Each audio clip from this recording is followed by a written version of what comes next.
ఒకప్పుడు వసూళ్ల పరంగా record నెలకొల్పుతూ industry హిట్లు కొడుతూ టాలీవుడ్ టాప్ స్టార్లలో ఒక్కడిగా ఉండేవాడు పవర్ స్టార్ పవన్ కళ్యాణ్. ఖుషి, గబ్బర్ సింగ్, అత్తారింటికి దారేది లాంటి చిత్రాలు సాధించిన వసూళ్లు చూసి ఆయా సందర్భాల్లో అందరూ ఆశ్చర్యపోయారు. బాహుబలి కంటే ముందు ఇండస్ట్రీ రికార్డ్ పవన్ పేరిటే ఉండేది. అయితే రాజకీయాల్లో బిజీ అయ్యాక పవన్కు సినిమాల మీద ఫోకస్ తగ్గిపోయింది. సరైనటువంటి కాంబినేషన్ కుదరలేదు. ఎక్కువగా రీమేక్లు చేశాడు. దీంతో ఆయన సినిమాల బిజినెస్ వసూళ్ల స్థాయి పడిపోయింది. అదే సమయంలో వేరే స్టార్లు ముందుకు దూసుకెళ్లిపోయారు. 100 కోట్ల షేర్ అన్నది చాలా మందికి కేక్ వాక్ అయిపోయింది. కానీ పవన్ మాత్రం ఇంకా ఆ ఘనతను అందుకోలేకపోవడం ఆశ్చర్యం కలిగించే విషయం. గత దశాబ్ద కాలంలో ఆయన చేసిన స్ట్రైట్ మూవీస్ అజ్ఞాతవాసి, హరిహర వీరమల్లు డిజాస్టర్లు కాగా రీమేక్ మూవీస్ ఒక స్థాయికి మించి ఆడలేకపోయాయి.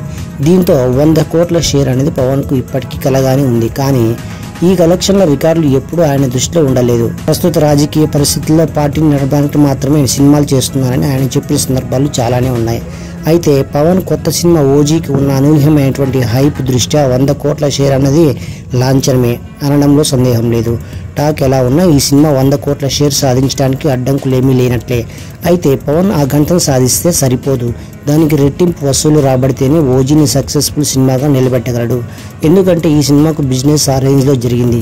ఓజీ నైజాం హక్కులు మాత్రమే 60 కోట్లు పలకడం విశేషం. ఆంధ్ర రైట్స్ 75 కోట్లు, రాయలసీమ హక్కులు 25 కోట్ల దాకా పలికినట్టు సమాచారం. ఓవర్సీస్ రైట్స్ అన్ని కలిపితే మొత్తం బిజినెస్ లెక్క 200 కోట్లకు చేరుతోంది. అంటే ఆ మేరకు ఓజీ షేర్ రాబట్టాల్సింది. అంటే గ్రాస్ కలెక్షన్లో 350 కోట్లను దాటిపోవాలి. సినిమా సోలోగా దసరా సెలవుల్లో రిలీజ్ అవుతుంది. హైప్ మామూలుగా లేదు కాబట్టి కావాల్సిందల్లా పాజిటివ్ టాకే. అది వచ్చిందంటే ఇప్పటిదాకా 100 కోట్ల షేర్ కూడా సాధించిన పవన్ నేరుగా 200 కోట్ల షేర్ల క్లబ్లోకి అడుగు పెట్టేస్తాడు.